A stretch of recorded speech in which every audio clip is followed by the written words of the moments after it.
आज के इस वीडियो लेक्चर में हम स्पीड, वेलोसिटी और उनसे जुड़ी हुई कुछ टर्म्स की स्टडी करेंगे। सबसे पहले मैं शुरुआत करता हूँ यूनिफॉर्म मोशन से। यूनिफॉर्म मोशन में आप देखिए ये जो शब्द है यूनिफॉर्म, इसका मतलब होता है एक जैसा।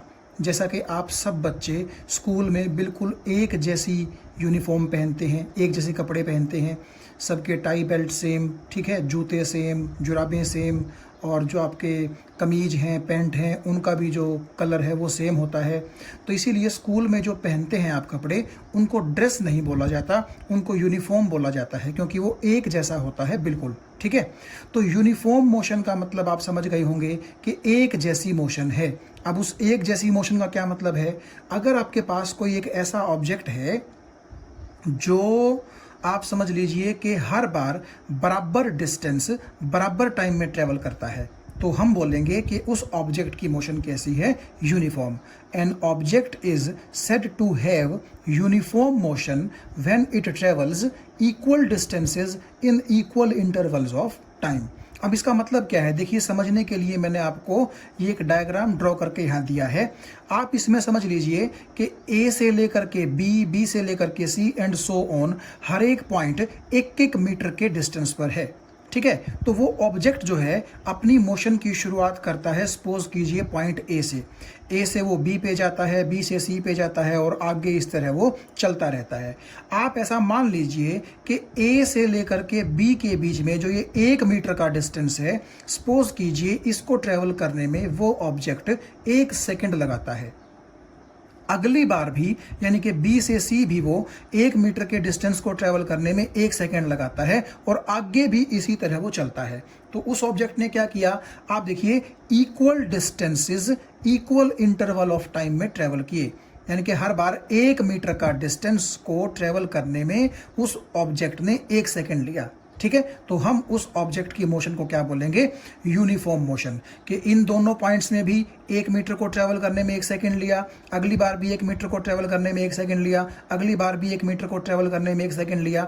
तो इस तरह आप देख सकते हैं उस ऑब्जेक्ट ने ना तो अपनी स्पीड बढ़ाई है, ना ही अपनी स्पीड घटाई है, ठीक है। एक जैसी रफ्तार से वो चला है, इसीलिए इसकी मोशन को क्या कहा जाता है? Uniform motion.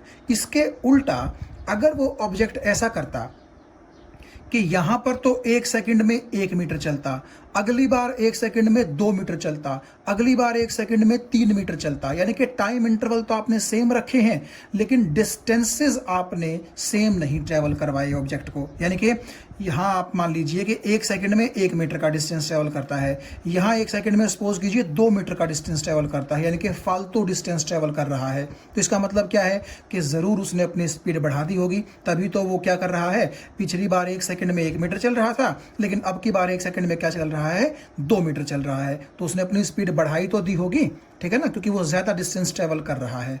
तो आप यहां क्या देख सकते हैं? यहां आप ये कहेंगे कि भले ही टाइम इंटरवल सेम है, लेकिन ऑब्जेक्ट के द्वारा ट्रेवल किए गए डिस्टेंसेस सेम नहीं है। तो इसको हम बोलेंगे नॉन यूनिफॉर्म मोशन, कि एक जैसी मोशन नहीं रही, क्योंकि पिछली बार 1 सेकंड में 1 मीटर चला, अगली बार 1 सेकंड में 2 मीटर चले। तो टाइम इंटरवल भले ही सेम है, लेकिन डिस्टेंसेस कैसे हैं? अनइक्वल हैं। तो यहां मैंने लिखा है an object is said to have non uniform motion if the object travels और the object covers unequal distances in equal intervals of time. ये डेफिनेशन भी आप देख सकते हैं चाहें तो, लेकिन आपको सिर्फ मैं अगर बिल्कुल आसान शब्दों में समझाना चाहूं तो सिर्फ इसी डायग्राम की हेल्प से, तो एक ये डेफिनेशन ऊपर वाली और एक ये डेफिनेशन नीचे वाली, इन्हीं से आप यूनिफॉर्म मोशन और नॉन यूनिफॉर्म मोशन के बीच का जो फर्क है वो समझ जाएंगे। यानी कि हर बार अगर बराबर टाइम में बराबर डिस्टेंस ट्रेवल हो रहे हैं तो यूनिफॉर्म मोशन, लेकिन अगर बराबर टाइम में अनइक्वल डिस्टेंसेस ट्रेवल हो रहे हैं तो उसको हम क्या बोल सकते हैं? Non uniform motion. आप यहां देखिए, अगर मैं इसका थोड़ा सा जिक्र कर दूं आपसे, मैंने यहां लिखा है अनइक्वल टाइम ऑफ इंटरवल में इक्वल डिस्टेंस ट्रेवल कर रहा है। ये भी तो नॉन यूनिफॉर्म मोशन हुआ। इसका क्या मतलब है? इसका मतलब ये है कि सपोज कीजिए यहाँ से यहाँ 1 मीटर, यहाँ से यहाँ 1 मीटर, यहाँ से यहाँ 1 मीटर, तो डिस्टेंस तो बराबर है, लेकिन इन डिस्टेंसेस को ट्रेवल करने में वो टाइम अलग अलग ले रहा है। सपोज कीजिए यहाँ उसने 1 सेकेंड लिया, यहाँ उसने 2 सेकेंड लिया, यहाँ उसने 3 सेकेंड लिया। इसका मतलब क्या है कि आपके ऑब्जेक्ट ने बराबर डिस्टेंस को ट्रेवल करने में अनइक्वल इंटरवल ऑफ टाइम लिए हैं। तो इसका मतलब वो नॉन यूनिफॉर्म मोशन है।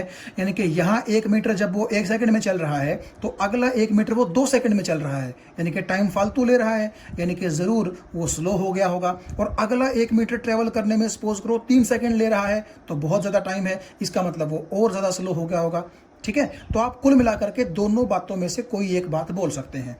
या तो कह लीजिए कि इक्वल इंटरवल ऑफ टाइम में अनइक्वल डिस्टेंसेस चलता है, या फिर आप ये बोल दीजिए कि इक्वल डिस्टेंसेस को चलने में अनइक्वल इंटरवल्स ऑफ टाइम लेता है। दोनों केसेस में ही आपकी मोशन नॉन यूनिफॉर्म मानी जाएगी।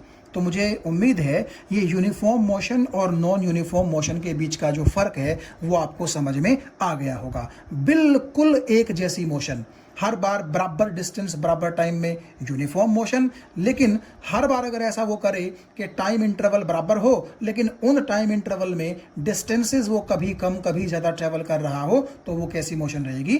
Non uniform. तो आइए अब बात करते हैं स्पीड की।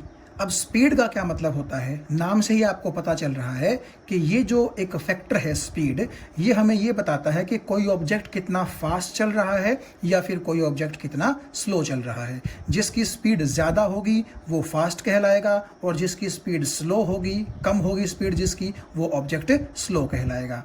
आप देखिए, स्पीड का जो फॉर्मूला होता है वो होता है distance travelled by the object divide by time taken by the object.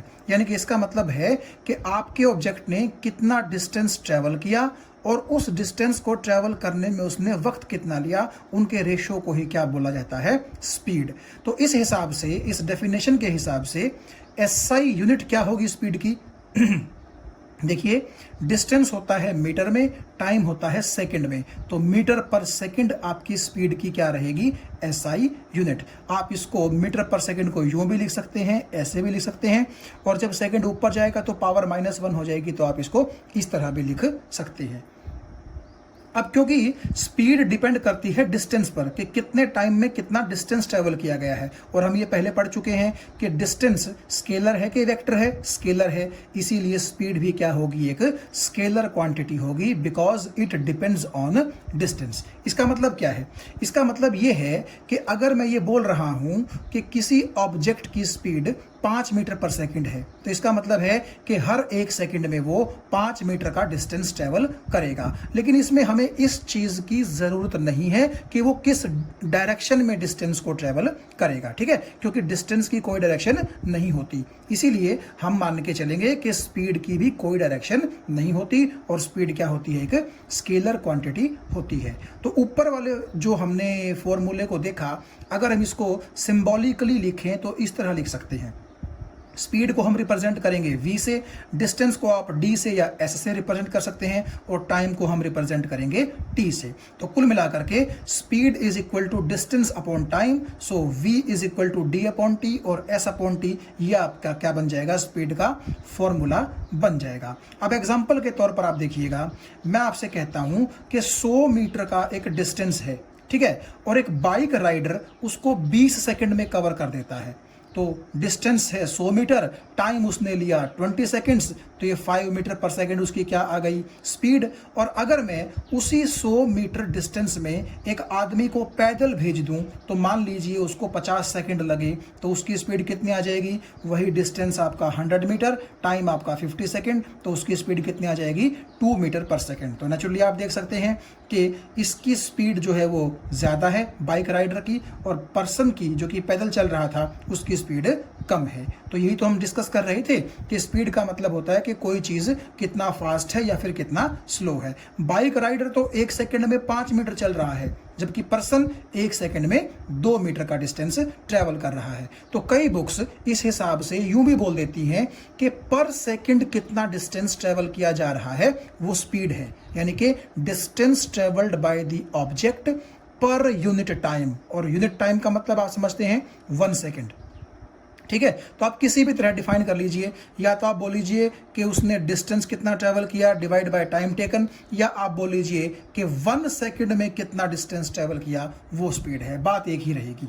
ठीक है, अब हम ये देखते हैं कि एसआई यूनिट तो स्पीड की क्या रहेगी, मीटर पर सेकंड। लेकिन कई बार हम क्या करते हैं, और यूनिट्स में भी स्पीड को मेजर कर लेते हैं। जैसे आपने आमतौर पर देखा होगा, कार्स हो गई, स्कूटर्स हो गए, बाइक्स हो गई, उनकी स्पीड हम मीटर पर सेकंड में नहीं बल्कि किलोमीटर पर आवर में मेजर करते हैं कि 1 घंटे में कितना किलोमीटर कोई व्हीकल चलेगा।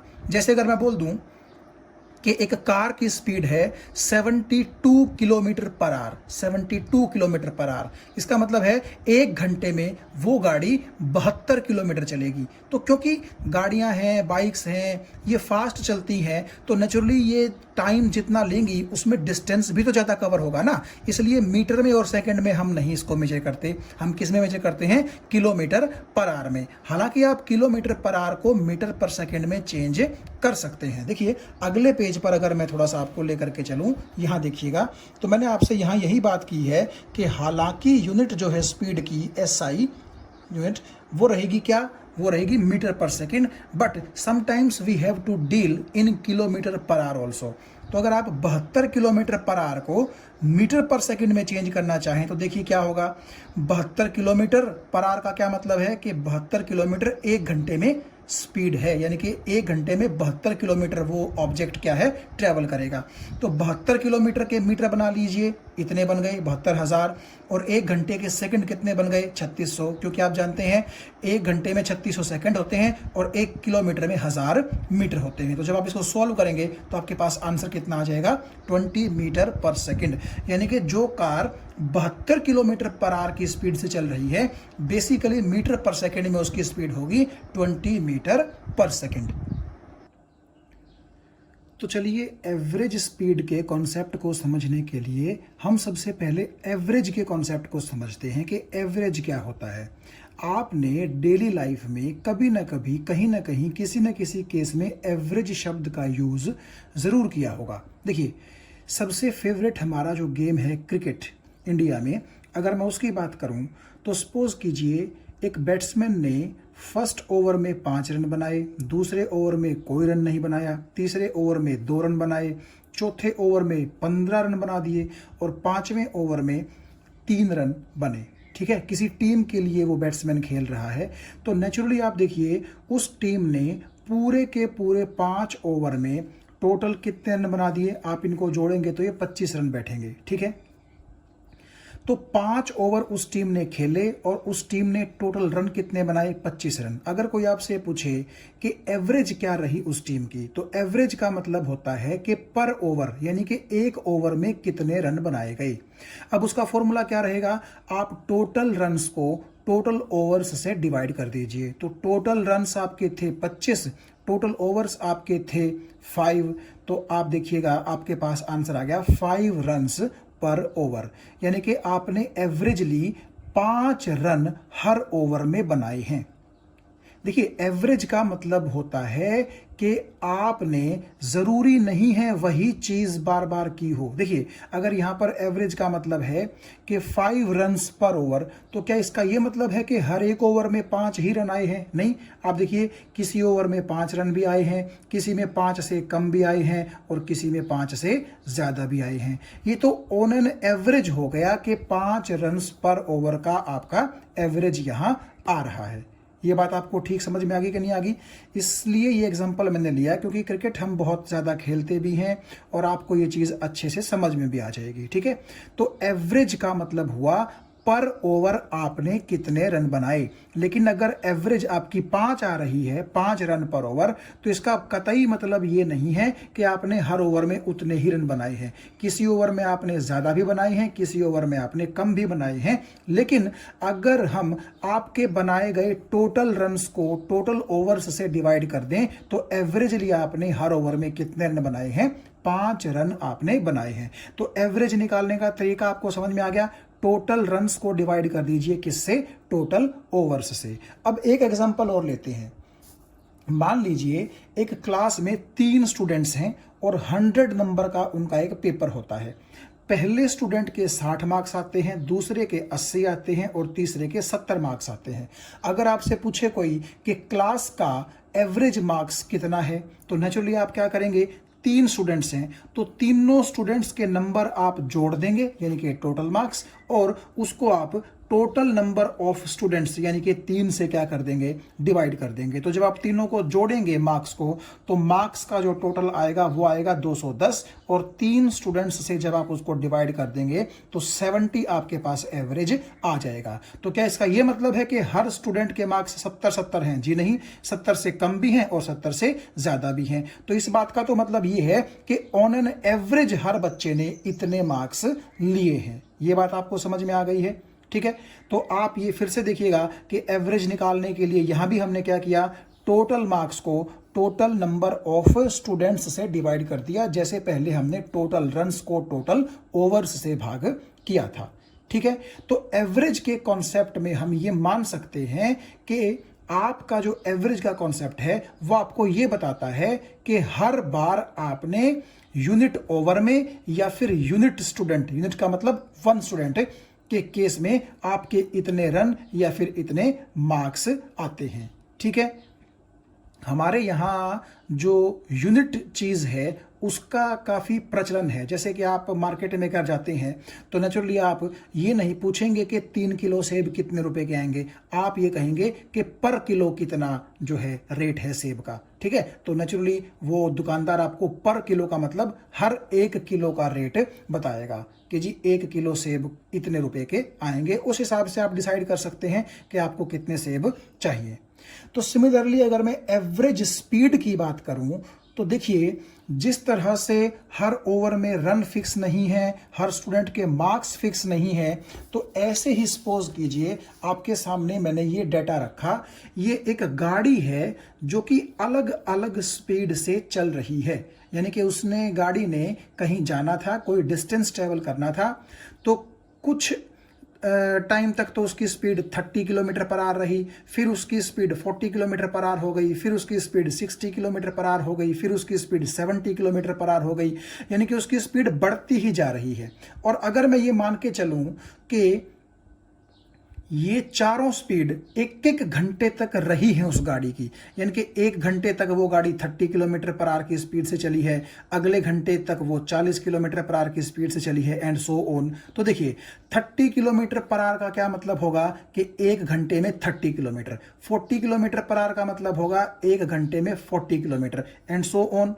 तो आप मुझे एक बात बताइए, अगर आपसे कोई ये पूछे कि इस गाड़ी की एवरेज स्पीड क्या होगी, तो नेचुरली आपको ये बताना पड़ेगा कि गाड़ी एवरेजली 1 घंटे में कितना किलोमीटर चलेगी। तो आप देखिए, आपके पास ये 4 डेटा हैं, तो इनसे आप क्या करेंगे, यहां पर आप देखिए इस डेटा से आपने इंटरप्रेट किया कि 1 घंटे में गाड़ी 30 किलोमीटर चली है, यहां 1 घंटे में 40 चली है इस स्पीड से, फिर 1 घंटे में इस स्पीड से 60 किलोमीटर चली है, फिर 70 किलोमीटर पर आवर का मतलब है कि 1 घंटे में 70 किलोमीटर चली है। तो नेचुरली अगर हम एवरेज स्पीड निकालना चाहें तो आप उसके लिए पहले स्पीड का फॉर्मूला देखिए क्या होगा। स्पीड का फॉर्मूला होता है डिस्टेंस बाय टाइम। तो नेचुरली एवरेज स्पीड का क्या फॉर्मूला होगा कि टोटल कितना डिस्टेंस उसने चला है और टोटल उसने टाइम कितना लिया है। तो आप देखिए टोटल डिस्टेंस कितना हुआ, आप इन सभी को जब जोड़ेंगे तो 200 किलोमीटर आ जाएगा, और जब आप इस टोटल टाइम को जोड़ेंगे तो वो टोटल टाइम कितना आ जाएगा, 4 आवर्स। ठीक है, तो एवरेज स्पीड आपने कैसे निकाल ली, total distance divide by total time, यानी कि 50 किलोमीटर पर आवर। यानी इसका मतलब यह है कि आपकी गाड़ी अगर लगातार ये स्पीड ना बढ़ाते हुए सिर्फ इस कांस्टेंट स्पीड से चले तो भी वो क्या करेगी, 4 घंटे में 200 किलोमीटर का डिस्टेंस ही ट्रेवल करेगी। देखिए यहां पर 30 किलोमीटर पर आवर का मतलब है 1 घंटे में 30 किलोमीटर, ठीक है। तो इस तरह से जब आप सारे का सारा डाटा आसानी से निकाल लेंगे तो आप ये देखिए 1 2 3 4 यानी कि 4 घंटे तक आपकी गाड़ी चली, और उतने 4 घंटे में आपकी गाड़ी ने डिस्टेंस कितना ट्रेवल किया, ऑफ कोर्स 200 किलोमीटर। तो एवरेज का मतलब यही है कि आपकी गाड़ी अगर वेरिएबल स्पीड से, अलग अलग स्पीड से ना चल के उसी अकेली कांस्टेंट स्पीड से चले तो उतने ही घंटे में वो उतना ही डिस्टेंस ट्रेवल कर लेगी। जैसे यहां आपकी गाड़ी 4 घंटे में 200 किलोमीटर का सफर तय करती है, तो यहां पर 1 घंटे में 50 किलोमीटर कर रही है, तो 4 घंटे में कितना कर लेगी, एग्जैक्टली वही 200 किलोमीटर ही तो ट्रेवल कर लेगी। तो एवरेज का कंसेप्ट आप देखिए वहां आता है जहां चीजें चेंज हो रही हो, बदल रही हो। जैसे यहां पर रन अलग अलग थे, ठीक है, इस केस में स्टूडेंट्स के मार्क्स अलग अलग थे, तो सिंपली यहां पर गाड़ी की स्पीड क्या है, अलग अलग है, ठीक है। तो जिस तरह हमने यहां पर एक on an average run rate निकाल ली थी कि इतने रन्स पर ओवर हैं, यहां हमने ऑन एन एवरेज स्टूडेंट्स के एवरेज मार्क्स निकाल लिए थे, ठीक है। तो यहां पर हमने गाड़ी की क्या निकाल ली, एवरेज स्पीड। तो कुल मिलाकर के आप ध्यान से देखिएगा, एवरेज स्पीड का जो फॉर्मूला होगा वो ये होगा कि टोटल कितना डिस्टेंस ट्रेवल किया गया है और उस डिस्टेंस को ट्रेवल करने में टोटल वक्त कितना लगा है, उन दोनों को जब आप डिवाइड कर देंगे तो आपके पास एवरेज स्पीड आ जाएगी। और एवरेज स्पीड का मतलब है कि जो गाड़ी इस तरह से अलग अलग स्पीड से चल रही थी, तो अगर वो इस स्पीड से चले तब भी वो क्या करेगी, 4 घंटे में 200 किलोमीटर ही चलेगी। जैसा कि यहां पर आप देखिए 4 घंटे में 200 किलोमीटर अलग अलग स्पीड से चला जा रहा था। तो कुल मिलाकर के अब आपको एवरेज का कॉन्सेप्ट समझ में आ गया होगा, ठीक है। तो एवरेज स्पीड का मतलब होता है on an average per hour आपकी गाड़ी कितना किलोमीटर चलेगी, क्योंकि गाड़ियों के केस में जनरली हम किलोमीटर पर आवर में ही डील करते हैं, ठीक है। तो ये फॉर्मूला आप ध्यान रखिए, total distance divide by total time, ठीक है। टोटल टाइम और ये टोटल डिस्टेंस, तो ऊपर डिस्टेंस नीचे टाइम, डिवाइड करके आप एवरेज स्पीड निकाल सकते हैं। ये तो बड़ा आसान केस था क्योंकि इसमें गाड़ी 1 घंटे तक इस स्पीड से चली थी, फिर 1 घंटे तक इस स्पीड से चली थी, एंड सो ऑन। लेकिन आप देखिए इस न्यूमेरिकल में अगर मैं आपको बताऊं, एक गाड़ी है जो 30 मिनट तक इस स्पीड से चलती है, 15 मिनट तक फिर अगले इस स्पीड से चलती है, और फिर नेक्स्ट 15 मिनट इस स्पीड से चलती है। तो इस गाड़ी की एवरेज स्पीड अगर आपको निकालनी हो तो कैसे निकालेंगे, क्या हम ऐसे कर दें, यहां आप देखिएगा जैसे पिछले केस में आपने देखा 1 आवर 1 आवर 1 आवर 1 आवर बराबर बराबर टाइम था, यहां टाइम तो बराबर नहीं है। तो यहां हम क्या करेंगे, सिंपली आप फॉर्मूला ध्यान रख लीजिए, total distance by total time. अब हम टोटल डिस्टेंस निकालने की तरफ बढ़ते हैं, क्यों, क्योंकि टोटल टाइम हमारे पास है, कैसे है, देखिए 30 मिनट 15 मिनट 15 मिनट, तो टोटल 60 मिनट हो गए ना। तो 60 मिनट का मतलब क्या होता है, 1 आवर। तो टोटल टाइम तो हमारे पास है, लेकिन टोटल डिस्टेंस हमारे पास नहीं है। पिछली बार तो क्या था, बड़ा आसान था डिस्टेंस कैलकुलेट करना क्योंकि 1 आवर के हिसाब से था, लेकिन यहां पर थोड़ा सा आपको मशक्कत करनी पड़ेगी डिस्टेंस निकालने में। देखिए 60 kilometre per hour for 30 minute, 30 minute का मतलब है आधा घंटा, यानी कि 60 किलोमीटर पर आवर की स्पीड से आधा घंटा तक गाड़ी चलती है। तो डिस्टेंस कितना ट्रेवल हो गया होगा, हमें पता है कि स्पीड होती है डिस्टेंस अपॉन टाइम, ठीक है। तो डिस्टेंस किसके बराबर हो जाएगा, स्पीड इनटू टाइम। तो ये स्पीड कितनी है, 60 किलोमीटर पर आवर, यानी कि 60 किलोमीटर डिवाइड बाय 1 आवर, ठीक है। और क्योंकि यहां पर टाइम आवर में आ रहा है तो इसीलिए मैंने इस मिनट को भी किस में कन्वर्ट कर दिया, आवर में। तो ये देखिए स्पीड मैंने यहां पर लिख दिया 60 kilometre per our into time. Time कितने टाइम के लिए चली थी वो स्पीड से, 30 मिनट। तो 30 मिनट की जगह मैंने लिख दिया 1/2 आवर। तो ये आवर से आवर कट गया और ये यहां कट करके आंसर आ गया 30 किलोमीटर। यानी कि जो गाड़ी इस स्पीड से इतने टाइम तक चलेगी बेसिकली वो 30 किलोमीटर चल पड़ेगी। सिमिलरली आप देखिए अगले 15 मिनट के लिए स्पीड ये है, तो इस स्पीड को यहां लिखा और इस 15 मिनट के आवर बना दिए, तो हमने ये डिस्टेंस निकाल लिया कि भाई 15 मिनट में इस स्पीड से इतना डिस्टेंस ट्रेवल होगा। सिमिलरली लास्ट के 15 मिनट में, ठीक है, अगर आपकी गाड़ी टोटल 1 घंटा चलती है तो लास्ट के 15 मिनट में वो 70 किलोमीटर पर आवर की स्पीड से चलती है। तो स्पीड मैंने यहां रख दी 70 kilometre per our into 15 minute को मैंने 1/4 आवर लिख लिया, ठीक है। तो जब आप इसको सॉल्व करेंगे तो आपके पास डिस्टेंस ये आ जाएगा। तो कुल मिलाकर के 30 + 15 + 15 टाइम तो आपके पास 60 मिनट यानी कि 1 आवर आ गया, तो उस 1 आवर में आपने टोटल डिस्टेंस कितना ट्रेवल किया, इसको जोड़ दीजिए। 30 प्लस 7.5 प्लस 17.5, तो ये आपका आ जाएगा 55 किलोमीटर। तो आप वही बात है, टोटल डिस्टेंस निकाल चुके हैं, टोटल टाइम निकाल चुके हैं। तो एवरेज स्पीड का फॉर्मूला क्या आएगा, total distance divide by total time, so it will be 55 kilometre per our. यानी कि आपकी जो गाड़ी इन अलग अलग स्पीड्स से चल रही है अलग अलग टाइम में, तो उसकी एवरेज स्पीड ये आएगी। यानी कि हर घंटे वो गाड़ी एवरेजली 55 किलोमीटर का सफर तय करेगी। तो आप देखिए ये एवरेज स्पीड का कॉन्सेप्ट बड़ा आसान है, इसीलिए मैंने आपको शुरू में क्रिकेट और फिर क्लासरूम में जो आप जो मार्क्स लेते हैं उसके साथ इसको रिलेट किया था कि कितने रन कितने ओवर में बन रहे हैं, उस हिसाब से एवरेज निकाल लीजिए। कितने मार्क्स कितने स्टूडेंट्स ले रहे हैं, उस हिसाब से मार्क्स आप निकाल लीजिए। और कितना डिस्टेंस कितने टाइम में चला जा रहा है, आप उस हिसाब से क्या निकाल सकते हैं, एक एवरेज स्पीड निकाल सकते हैं। तो मुझे उम्मीद है ये कॉन्सेप्ट आपको समझ में आ गया होगा। अगर हम यहां स्पीड की बजाय एवरेज वेलोसिटी की बात करें तो नेचुरली वेलोसिटी के केस में यहां डिस्टेंस नहीं आएगा, क्या आ जाएगा, डिस्प्लेसमेंट। तो एवरेज स्पीड का जैसे फॉर्मूला है total distance by total time, इसी तरह एवरेज वेलोसिटी का फॉर्मूला बन जाएगा total displacement divide by total time. तो बात वही रहेगी, सिर्फ डिस्टेंस की जगह डिस्प्लेसमेंट आ जाएगा अगर यहां स्पीड की बजाय वेलोसिटी आ जाए तो, जिसको हम आने वाले थोड़े से टाइम में देखेंगे भी। तो चलिए इसके बाद हम देखते हैं यूनिफॉर्म स्पीड यानी कि कांस्टेंट स्पीड का क्या मतलब है। देखिए आपको मैंने यूनिफॉर्म का मतलब पहले ही बता दिया था, एक जैसा। तो यूनिफॉर्म स्पीड का क्या मतलब हुआ, एक जैसी स्पीड। ठीक है, तो सपोज कीजिए कि कोई बॉडी मूव कर रही है, ठीक है, और उसकी कुछ स्पीड है, तो अगर वो बॉडी ना तो अपनी स्पीड को बढ़ाए और ना ही अपनी स्पीड को घटाए, केवल एक ही स्पीड से चलती रहे, ठीक है, तो हम बोलेंगे कि उस बॉडी की जो स्पीड है वो कैसी है, कांस्टेंट स्पीड है या फिर यूनिफॉर्म स्पीड है, एक जैसी ही स्पीड है।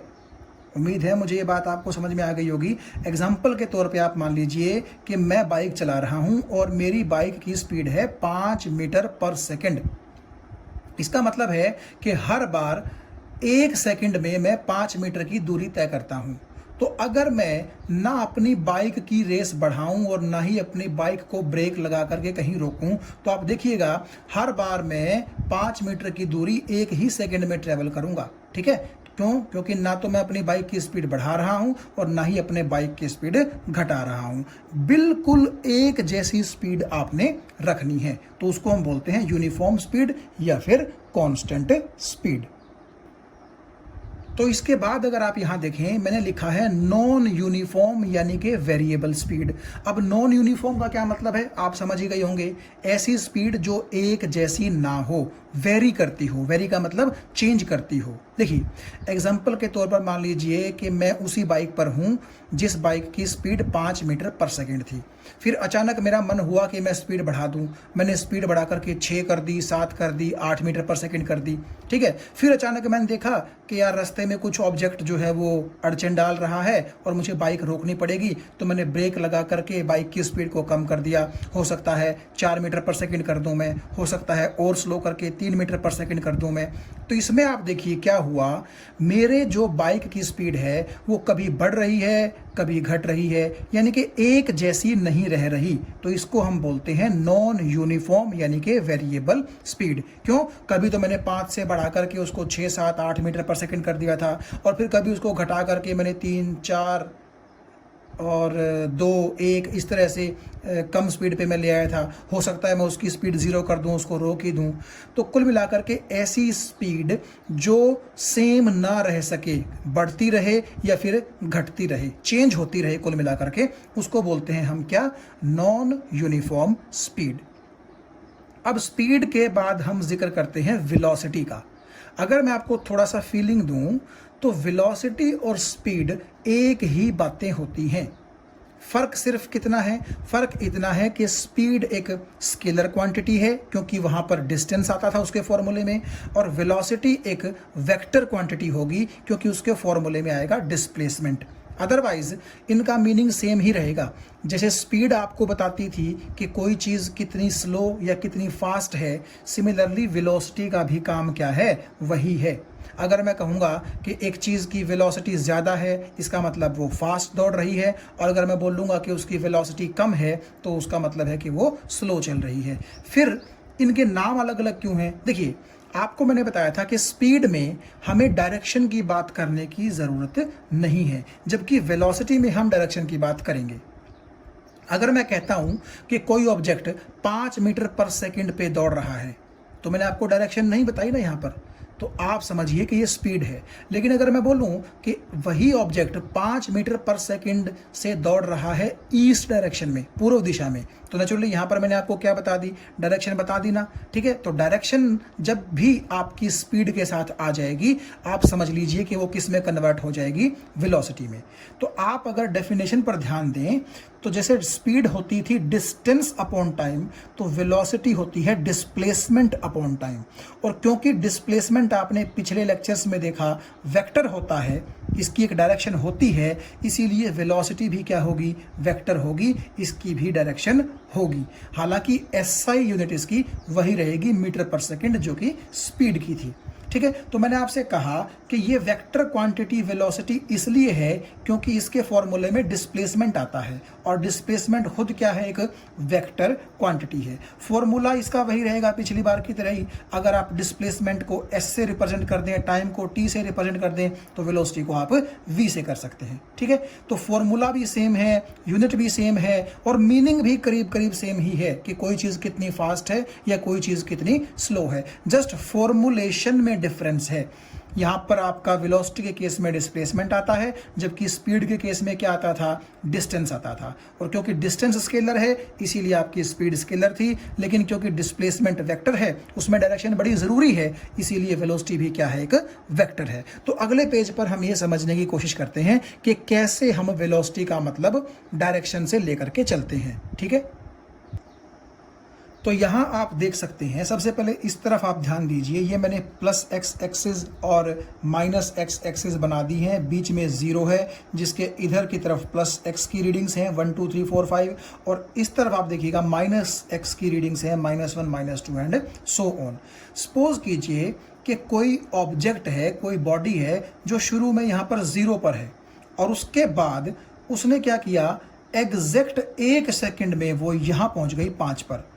ठीक है, तो अगर मैं आपसे पूछूं उसका डिस्प्लेसमेंट कितना हुआ, तो naturally this is the initial position, this is the final position, तो आपका 5 मीटर का डिस्प्लेसमेंट हुआ ना।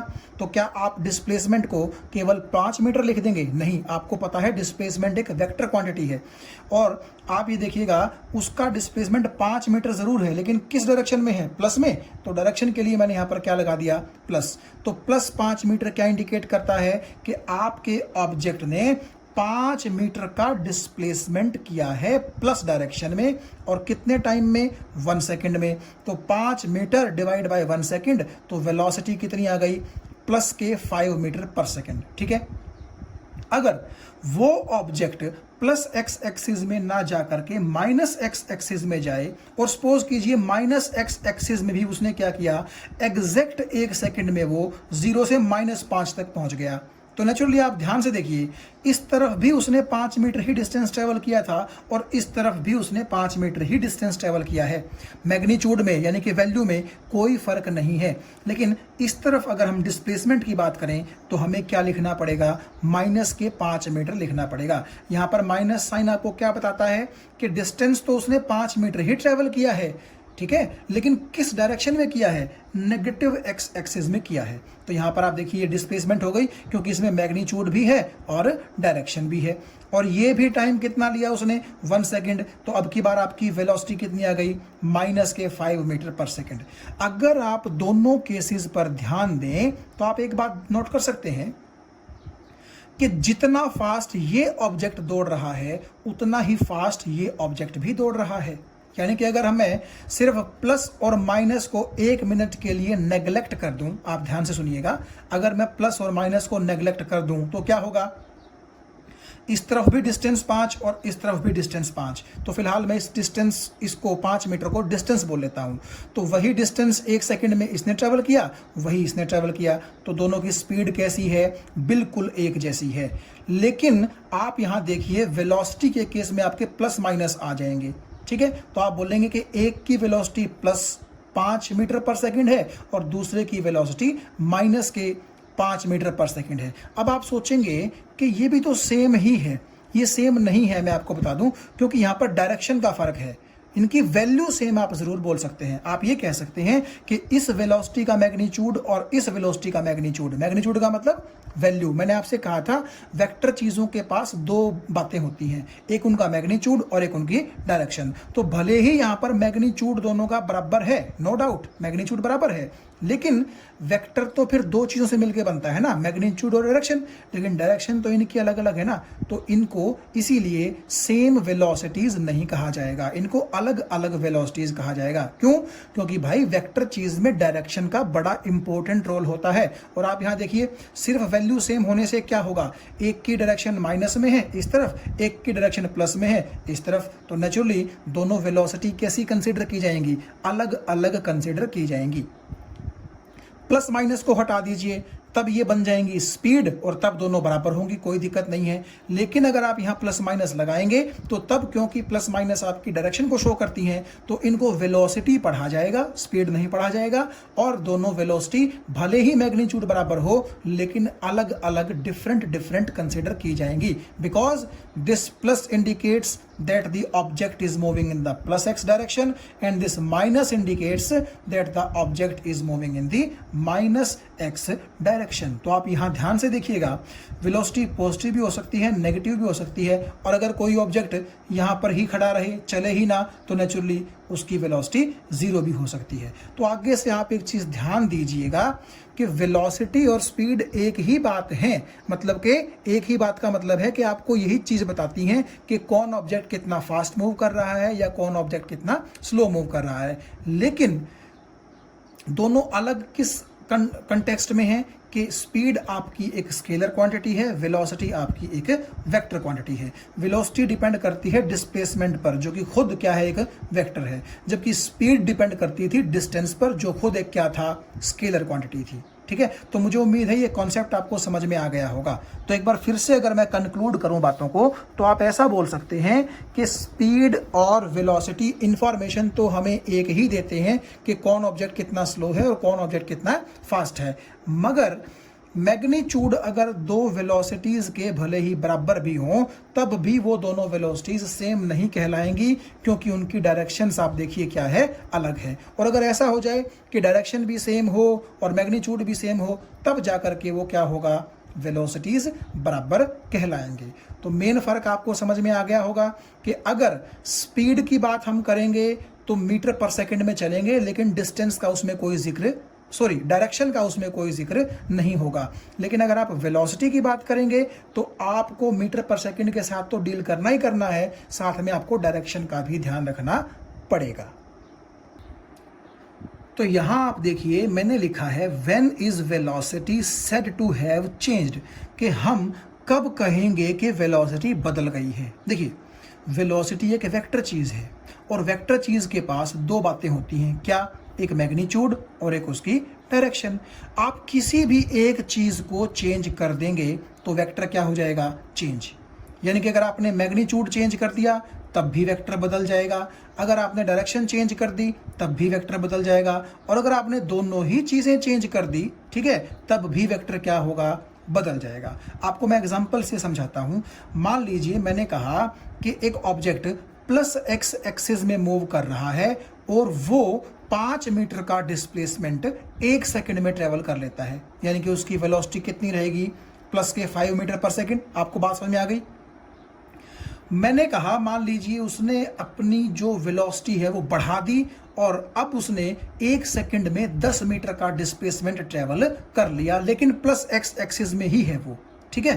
तो अब देखिए उसकी जो वेलोसिटी है उसका मैग्नीट्यूड बढ़ गया है। पहले तो वो 1 सेकंड में 5 मीटर का डिस्प्लेसमेंट ट्रेवल करता था, जबकि अब की बार वो 1 सेकंड में 10 मीटर का डिस्प्लेसमेंट क्या कर रहा है, ट्रैवल कर रहा है। तो नेचुरली वो फास्ट होगा कि नहीं होगा भाई? पहली बार 1 सेकंड में 5 मीटर और अब की बार 1 सेकंड में 10 मीटर। और ये वाला प्लस और ये वाला प्लस क्या इंडिकेट करता है कि अभी भी आपका ऑब्जेक्ट एक्स एक्सिस में ही मूव कर रहा है। तो आप देखिए डायरेक्शन चेंज नहीं हुई है उसकी, लेकिन यहां आप क्या बोलेंगे कि ये वेलोसिटी अलग है और ये वेलोसिटी अलग है। क्यों? क्योंकि दोनों के मैग्नीट्यूड अलग है, दोनों की वैल्यू अलग है।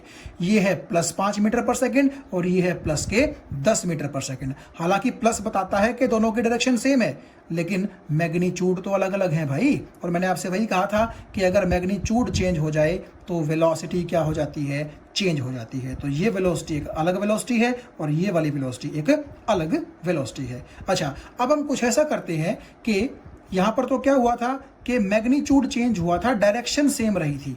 अब की बार मैं ऐसा करूंगा, मैग्नीट्यूड सेम रख दूंगा और डायरेक्शन अलग कर देता हूं। तो सपोज कीजिए जो ऑब्जेक्ट प्लस एक्स एक्सिस में 5 मीटर पर सेकंड की वेलोसिटी से चल रहा था, अचानक उसने यू टर्न लिया और वो माइनस एक्स एक्सिस की तरफ भाग लिया, लेकिन उसने अपनी फास्टनेस चेंज नहीं की। इसका मीनिंग आप समझ गए हैं भाई? पहले तो वो प्लस एक्स एक्सिस में चल रहा था 5 मीटर पर सेकंड की वेलोसिटी से, फिर उसने यू टर्न लिया तो नेचुरली वो माइनस एक्स एक्सिस की तरफ आ गया ना। और उसने क्या किया, ना अपनी स्पीड बढ़ाई है ना अपनी स्पीड घटाई है, यानी कि अब की बार भी वो 1 सेकंड में 5 मीटर का ही डिस्प्लेसमेंट ट्रेवल करेगा। लेकिन फर्क क्या है कि इस बार वो माइनस एक्स एक्सिस में चल रहा है। तो नेचुरली अगर इस तरफ उसकी वेलोसिटी थी तो वो थी प्लस के 5 मीटर पर सेकंड, जबकि इस तरफ उसकी जो वेलोसिटी होगी वो क्या होगी, माइनस के 5 मीटर पर सेकंड। तो आप देखिए मैग्नीट्यूड दोनों का एक जैसा है, लेकिन क्या आप ये कहेंगे कि मैग्नीट्यूड सेम होने से दोनों वेलोसिटीज सेम है? जी नहीं, उनकी डायरेक्शन अलग है। एक प्लस में है और दूसरी कहाँ है, माइनस में। तो नेचुरली यहाँ आप बोलेंगे कि क्योंकि डायरेक्शन चेंज हो चुकी है तो वेक्टर भी चेंज हो चुका है और वेलोसिटी भी चेंज हो चुकी है। तो यही मैं आपको बता रहा था कि अगर आपको वेलोसिटी चेंज करनी है तो या तो आप मैग्नीट्यूड चेंज कर दीजिए या आप डायरेक्शन चेंज कर दीजिए या आप दोनों चेंज कर दीजिए। दोनों का मतलब क्या है कि मान लीजिए वो इस तरफ भाग रहा था 5 मीटर पर सेकंड से और यू टर्न लेकर के 10 मीटर पर सेकंड से भाग लिया, तो इस तरफ उसकी वेलोसिटी थी +5, लेकिन इस तरफ उसकी वेलोसिटी कितनी हो जाएगी, -10। तो प्लस माइनस यानी कि डायरेक्शन भी चेंज हो गई और 5 से उसकी जो बढ़ करके वेलोसिटी थी वो 10 हो गई। यानी कि पहली बार क्या था, 1 सेकंड में वो इस तरफ 5 मीटर चलता था, लेकिन इस तरफ वो अब 1 सेकंड में 10 मीटर चलेगा। तो कुल मिला के आपको ये बात समझ में आ गई होगी कि वेलोसिटी के चेंज होने का मतलब है या तो मैग्नीट्यूड चेंज हो जाए या डायरेक्शन चेंज हो जाए या फिर दोनों ही चीजें चेंज हो जाए। तो यहां आप देखिए अब बात आती है uniform velocity and non uniform velocity की, जैसे हमने स्पीड की बात की थी, ठीक है। तो यहां सिर्फ फर्क क्या है कि स्पीड एक स्केलर क्वांटिटी थी, वहां हमें डायरेक्शन की बात नहीं करनी थी। लेकिन जब आप वेलोसिटी की बात करेंगे तो आप ध्यान रखिएगा मैग्नीट्यूड और डायरेक्शन दोनों की आपको बात करनी पड़ेगी। तो आप देखें यूनिफॉर्म वेलोसिटी का क्या मतलब है, एक जैसी वेलोसिटी, यानी कि वेलोसिटी चेंज ना हो रही हो। तो सपोज कीजिए एक ऑब्जेक्ट है जो अपनी वेलोसिटी चेंज नहीं कर रहा, और वेलोसिटी चेंज नहीं कर रहा इसका क्या मतलब है, इसका मतलब है कि ना तो वो अपनी वेलोसिटी का मैग्नीट्यूड चेंज कर रहा है और ना ही वो अपनी वेलोसिटी की डायरेक्शन चेंज कर रहा है। क्योंकि आपको पता है कि अगर दोनों में से कोई भी एक चीज चेंज हो गई तो वेलोसिटी चेंज हो जाएगी, यानी कि या तो मैग्नीट्यूड चेंज हो जाए या फिर डायरेक्शन चेंज हो जाए। जबकि यूनिफॉर्म का मतलब ही क्या है, एक जैसा। इसका मतलब क्या है कि वो अपना मैग्नीट्यूड भी एक जैसा रखेगा वेलोसिटी का और डायरेक्शन भी एक ही रखेगा। तो मैंने लिखा है if a moving body neither changes its magnitude of a velocity nor it changes its direction then its velocity is said to be uniform। Suppose कीजिए एक ऑब्जेक्ट प्लस एक्स एक्सिस में चल रहा है और उसकी वेलोसिटी है प्लस के 5 मीटर पर सेकेंड, तो वो हमेशा उसी गति से चलता रहेगा, उसी वेलोसिटी से चलता रहेगा अगर उसकी वेलोसिटी यूनिफॉर्म है। तो मतलब कि ना तो उसका 5 मीटर पर सेकेंड का जो मैग्नीट्यूड है वो चेंज होगा और ना ही उसकी डायरेक्शन चेंज होगी। तो नॉन यूनिफॉर्म वेलोसिटी तो आप समझ ही गए होंगे, नॉन यूनिफॉर्म का मतलब क्या है कि वेलोसिटी बदल जाएगी। तो इसमें दो बातें होंगी, या तो आप कह लीजिए कि मैग्नीट्यूड बदल जाएगा, या अगर मैग्नीट्यूड सेम रहेगा तो क्या बदल जाएगी, डायरेक्शन। क्योंकि आप जानते हैं वेलोसिटी एक वेक्टर चीज़ है और किसी भी एक चीज़ में चेंज यानी कि या तो मैग्नीट्यूड में चेंज या फिर डायरेक्शन में चेंज वेलोसिटी में चेंज ले आएगा। अब आप देखिएगा, मैंने यहां लिखा if a moving body either changes its magnitude, यानी कि या तो वो अपना मैग्नीट्यूड चेंज कर ले वेलोसिटी का, या अगर मैग्नीट्यूड चेंज नहीं करना चाहती तो इट चेंजेस इट्स डायरेक्शन, ठीक है, या फिर दोनों ही चीज़ें चेंज कर ले तो उसकी वेलोसिटी क्या कहलाएगी, नॉन यूनिफॉर्म कहलाएगी। अगर मैं आपको एग्जांपल दूं, मान लीजिए एक ऑब्जेक्ट प्लस एक्स एक्सिस में चल रहा है 5 मीटर पर सेकंड की वेलोसिटी से, और अचानक उसने अपनी वेलोसिटी बढ़ा करके 6 कर ली, हालांकि डायरेक्शन सेम है। तो यहाँ पर आप देखिए मैग्नीट्यूड चेंज हो गया वेलोसिटी का, तो यहाँ पर वेलोसिटी क्या हो गई, चेंज हो गई। तो आप इसको यूनिफॉर्म नहीं बोल सकते, नॉन यूनिफॉर्म बोलेंगे। या फिर आप एक काम करिए, वही बात है कि पहले वो चल रहा था प्लस एक्स एक्सिस में 5 मीटर पर सेकंड की वेलोसिटी से, फिर उसने यू टर्न लेकर के माइनस एक्स में अपनी बाइक को कर लिया, सपोज कीजिए ऑब्जेक्ट है कोई, ठीक है। तो इससे क्या हुआ, भले ही इस तरफ भी वो 5 मीटर पर सेकंड से चल रहा था, इस तरफ भी 5 मीटर पर सेकंड से चल रहा है, यानी कि फास्टनेस सेम है, मगर डायरेक्शन चेंज हो गई। तो डायरेक्शन चेंज होते ही वेलोसिटी चेंज हो जाएगी, और अगर कोई चीज़ चेंज हो गई तो वो यूनिफॉर्म तो नहीं रह पाएगी। या फिर दोनों ही चीज़ें चेंज हो जाए, डायरेक्शन भी चेंज हो जाए और मैग्नीट्यूड भी चेंज हो जाए। तो इस तरह आप देख सकते हैं, बड़ी आसान सी ये चीज़ें हैं, uniform velocity and non uniform velocity. आपको उम्मीद है ये चीज़ें क्लियर हो गई होंगी। अब आगे देखिए, can speed and velocity of a moving object be equal. अगर एक ऑब्जेक्ट मूव कर रहा है तो क्या कभी ऐसा हो सकता है कि उसकी स्पीड और वेलोसिटी एक हो जाए। अब कई आप में से सोचेंगे कि यार एक वेक्टर चीज़ है, एक स्केलर चीज़ है, कैसे बराबर होंगी दोनों। देखिए ऐसा हो सकता है, स्ट्रेट लाइन में ऐसा होगा।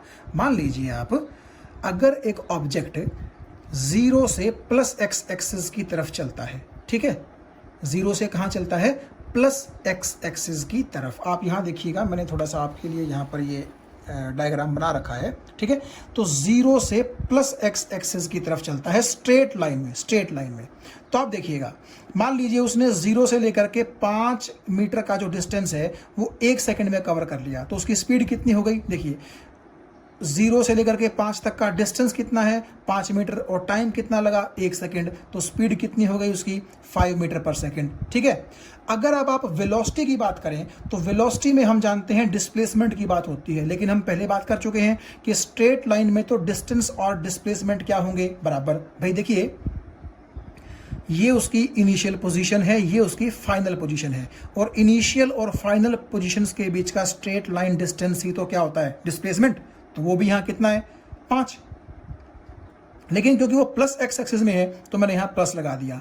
और मान लीजिए उसने यहाँ से यहाँ डिस्प्लेसमेंट जो 5 मीटर का है वो 1 सेकंड में ट्रैवल किया, तो नेचुरली उसकी जो वेलोसिटी है वो कितनी हो जाएगी, प्लस 5 मीटर पर सेकंड। और देखिए हम प्लस को लगाते नहीं हैं भाई, जिस चीज़ के साथ प्लस नहीं लगा हुआ इसका मतलब ये है कि वो ऑटोमेटिकली प्लस है, क्योंकि माइनस की चीज़ को तो हम माइनस लगा करके रिप्रेजेंट करते हैं, ठीक है। तो इस प्लस को हटा दीजिए आप, तो यहाँ पर आपको ये 5 मीटर पर सेकंड क्या मिलेगी, इसकी वेलोसिटी। तो आप यहाँ देखिए, स्पीड भी 5 मीटर पर सेकंड है और वेलोसिटी भी कितनी है, 5 मीटर पर सेकंड है, ठीक है। तो ऐसा स्ट्रेट लाइन में पॉसिबल हो सकता है कि स्पीड का मैग्नीट्यूड और वेलोसिटी का मैग्नीट्यूड आपस में क्या हो जाए, बराबर हो जाए। तो जब हम बोलते हैं कि क्या स्पीड और वेलोसिटी बराबर हो सकती हैं, तो बेसिकली वहां मतलब मैग्नीट्यूड से ही होता है। अब आप देखिएगा, जिस तरह हमने एवरेज स्पीड पढ़ी थी उसी तरीके से आप ये देखिए, अब हमारे पास आई है एवरेज वेलोसिटी। तो वहाँ क्योंकि मैं आपसे डिटेल में बात कर चुका हूँ, तो यहाँ जस्ट मैं आपको एवरेज वेलोसिटी का क्या बता दूंगा, फॉर्मूला। जैसे एवरेज स्पीड का फॉर्मूला था total distance divide by total time, तो वेलोसिटी क्योंकि डिस्प्लेसमेंट पे डिपेंड करती है, तो आप ये सोचिए कि एवरेज वेलोसिटी का फॉर्मूला क्या हो जाएगा, total displacement divide by total time taken. अब हम एक ऐसा न्यूमेरिकल करते हैं जिसमें हमें एवरेज स्पीड भी फाइंड करनी होगी और एवरेज वेलोसिटी भी फाइंड करनी होगी। तो ये वो क्वेश्चन है, आप इसको ध्यान से पढ़िए। स्टेटमेंट को ध्यान से पढ़ना किसी भी न्यूमेरिकल में बड़ा ज़रूरी है, तो हम बड़ा ध्यान से ये स्टेटमेंट पढ़ते हैं। देखिए, जोसेफ नाम का कोई पर्सन है जॉग्स का मतलब होता है धीरे धीरे भागता है, जैसे आप बोलते हैं ना कि सुबह हम जॉगिंग करते हैं, ये वो वाला जॉग्स है। तो Joseph jogs from one end to the other of a straight 300 metre road से from point A to point B in 2.5 minutes. इसका क्या मतलब है, यहां देखिए ध्यान से। पॉइंट ए से लेकर के पॉइंट बी तक 300 मीटर का फासला है, और सुबह सुबह सड़क पर ये जो जोसेफ नाम का बंदा है, ये इस 300 मीटर के फासले को जॉगिंग करते वक्त 2.5 मिनट में यानी कि 2.5 मिनट में कवर कर लेता है। ये बात आपको समझ में आ गई। यानी कि ए से उसने भागना शुरू किया और भागते भागते वो कहाँ आ गया, बी पर आ गया, और ये 300 मीटर का रोड ट्रेवल करने में उसने 2.5 मिनट लिए। फिर बोल रहा है then turns around. Turns around का मतलब यू टर्न ले लेता है, ठीक है, बी पॉइंट से आगे नहीं जाता, यू टर्न ले लेता है। And jogs 100 metre back towards the starting point. और यू टर्न लेने के बाद 100 मीटर तक वो दौड़ता है, कहाँ, स्टार्टिंग पॉइंट की तरफ। तो स्टार्टिंग पॉइंट अपना ए था, तो बी से ए की तरफ वो कितना दौड़ता है, 100 metre up to point C. तो वो यहाँ इस सी पर आकर के रुक जाता है इन अनदर 1 मिनट। यानी कि अब आपने यू टर्न लेकर के जब बी से सी का फासला ये 100 मीटर का ट्रेवल किया, तो इस यू टर्न में और इस बी से सी 100 मीटर ट्रेवल करने में उसे कितना वक्त लगा, 1 मिनट का वक्त लगा। अब कह रहा है find Joseph's average speed and average velocity from A to B and from A to C. तो आप सबसे पहले देखिएगा, ध्यान दीजिए, ए टू बी यानी कि सी पॉइंट को अपने दिमाग से आप निकाल दीजिए। देखिए ए टू बी का क्या मतलब है, ये पॉइंट ए है और ये पॉइंट बी है। हमें सिर्फ इन दोनों के बीच ही क्या निकालना है, एवरेज स्पीड भी निकालनी है और एवरेज वेलोसिटी भी निकालनी है। देखिए डेफिनेशंस ध्यान अपने कीजिए आप कि क्या डेफिनेशंस हमने की थी। देखिए एवरेज स्पीड की डेफिनेशन थी कि टोटल डिस्टेंस कितना ट्रेवल किया और उतने डिस्टेंस को ट्रेवल करने में टोटल टाइम कितना लिया। अब बात क्योंकि ए टू बी हो रही है, तो देखिए ए से लेकर के बी डिस्टेंस कितना बनता है, 300 मीटर। तो मैंने डिस्टेंस की जगह लिख दिया 300 मीटर। और इस ए से बी चलने में कितना वक्त लेता है वो, आप देखिएगा 2.5 मिनट। तो 2.5 मिनट का मतलब है 2 मिनट्स 30 सेकेंड्स, ठीक है। और आप अगर 2 मिनट 30 सेकेंड को सेकेंड्स में कन्वर्ट करोगे तो वो 150 सेकेंड्स हो जाएंगे। तो टाइम की जगह मैंने लिख दिया 150 सेकेंड्स। तो कुल मिलाकर के आंसर कितना आ गया, 2 मीटर पर सेकेंड। तो ये जोसेफ की क्या रहेगी, ए से लेकर के बी की तरफ एवरेज स्पीड रहेगी। जबकि एवरेज वेलोसिटी का क्या मतलब होता है, total displacement bye total time. अब क्योंकि ये स्ट्रेट लाइन है तो इसमें तो ए और बी के बीच में जितना डिस्टेंस था उतना ही तो डिस्प्लेसमेंट होगा। स्ट्रेट लाइन में दोनों बराबर होते हैं, आप पहले पढ़ चुके हैं इस चीज़ को। तो डिस्प्लेसमेंट की जगह भी मैंने क्या रख दिया, 300 मीटर, और टाइम तो आपका वही आप देखिए 150 सेकेंड्स है। तो यहाँ आंसर कितना आ गया, 2 मीटर पर सेकेंड। तो इस केस में यानी कि ए टू बी एवरेज स्पीड और एवरेज वेलोसिटी दोनों का मैग्नीट्यूड आप देख सकते हैं कैसा रहा, बराबर रहा। लेकिन अब आपको थोड़ा सा ध्यान देने की ज़रूरत है, क्योंकि अगर मैं आपको थोड़ा सा पीछे लेके चलूँ, यहाँ आप देखिए दूसरा जो पॉइंट है वो ए से लेकर के सी तक का बोला गया है। यानी कि ए ये है और फिर वो बी पर घूम के आया था और बी से यू टर्न लेकर के सी तक पहुंचा था, ठीक है। ए से सी का मतलब है वाया बी, कि पहले वो ए से बी गया और फिर बी से यू टर्न लेकर के सी तक आया। तो इस केस में आपको सबसे पहले तो बतानी है एवरेज स्पीड। अब आप जानते हैं एवरेज स्पीड का मतलब होता है total distance divide by total time. तो आप मुझे एक बात आइए, ए से बी जब वो चला था तो 300 मीटर तो तब उसने कवर किए थे, और जब वो यू टर्न लेके बी से सी गया 100 मीटर उसने तब ट्रेवल किया। तो 300 और 100 तो टोटल डिस्टेंस कितना हो गया, 400। भाई हमें डिस्टेंस में डायरेक्शन की जरूरत नहीं होती। कहीं आप सोचें कि पहले वो इस तरफ भाग रहा था अब इस तरफ भाग रहा है, डिस्टेंस में हमें डायरेक्शन की ज़रूरत नहीं होती। डिस्टेंस का मतलब ही क्या होता है, एक्चुअल डिस्टेंस। तो एक्चुअल में 300 मीटर उसने ऐसे चला और 100 मीटर उसने ऐसे चला। तो आप यहाँ पर कितना लिख देंगे एवरेज स्पीड के केस में, 300 प्लस 100 यानी कि 400। और टाइम देखिए, ए से बी उसको लगे थे 2.5 मिनट और बी से सी उसको कितना लगता है 1 मिनट, तो यानी कि 3.5 मिनट्स हो गया। उसको आप सेकेंड्स में कन्वर्ट कर लीजिए। तो जब आप यहाँ देखिएगा, ठीक है, 300 प्लस 100 तो कितना हो गया 400 हो गया डिस्टेंस, ठीक। और 3.5 मिनट का मतलब है 3.5 मिनट्स, तो 3 मिनट्स में हो गए आपके 180 सेकेंड और 30 सेकेंड और तो 210 सेकेंड हो गए। तो टोटल डिस्टेंस आपका ए से लेकर के सी तक का 400 मीटर आ गया। टाइम आपका 210 सेकंड आ गया। सॉल्व कर लीजिए, इतना मीटर पर सेकंड आपकी क्या आ जाएगी एवरेज स्पीड। अब एवरेज वेलोसिटी में थोड़ा सा और इंटरेस्टिंग केस है। देखिए, वेलोसिटी आपको पता है वेक्टर है, तो आपको पता है डिस्प्लेसमेंट यहाँ आएगा। अब डिस्प्लेसमेंट की अगर मैं बात करूं, पीछे लेके मैं आपको चलता हूं, ध्यान से देखिएगा। इनिशियल पोजीशन तो उसकी ए थी ना, फिर वो भले ही बी पर होकर के सी पर आया है, तो फाइनल पोजीशन कौन सी है सी। तो आप मुझे ये बताइए, इनिशियल पोजीशन और फाइनल पोजीशन के बीच का जो स्ट्रेट लाइन डिस्टेंस है वही तो डिस्प्लेसमेंट होता है। तो आप देखिए, ए से बी 300 था, जबकि बी से सी ये 100 है, तो ए और सी के बीच में जो आपका डिस्टेंस है वो कितना बचा 200 मीटर। तो आप बोल सकते हैं कि ए और सी के बीच में ये जो स्ट्रेट लाइन डिस्टेंस है इनिशियल और फाइनल पोजीशन के बीच में, जो कि डिस्प्लेसमेंट का काम करेगा, वो कितना है 200 मीटर। लेकिन टाइम तो यहाँ पर भी 210 सेकेंड ही लगा, क्योंकि ए से गया वो बी और बी से फिर आया वो सी। तो हमें टोटल डिस्प्लेसमेंट तो भले ही 200 मीटर है, लेकिन टोटल टाइम तो उतना ही लगेगा उसको।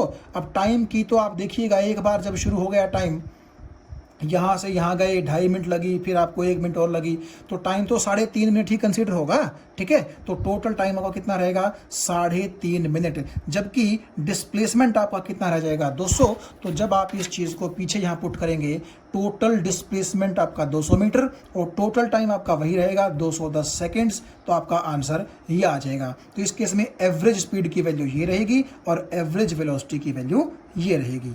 तो मुझे उम्मीद है ये बड़ा अच्छा न्यूमेरिकल था, आपको अच्छे से समझ में आ गया होगा।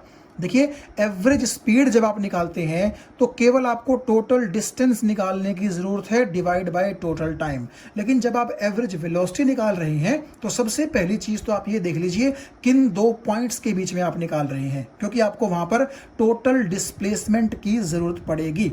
और टोटल टाइम में तो कोई चक्कर है नहीं, क्योंकि टाइम एक बार शुरू हो गया तो फिर वो लगातार बढ़ता ही रहता है। तो भले ही आप ए से बी पर होते हुए सी आए, टाइम तो उतना ही रहेगा आपका, भले ही आपका डिस्प्लेसमेंट जो है वो कम हो गया। क्यों? क्योंकि आपकी इनिशियल पोजीशन और फाइनल पोजीशन थोड़ी सी करीब आ गई थी, इसलिए।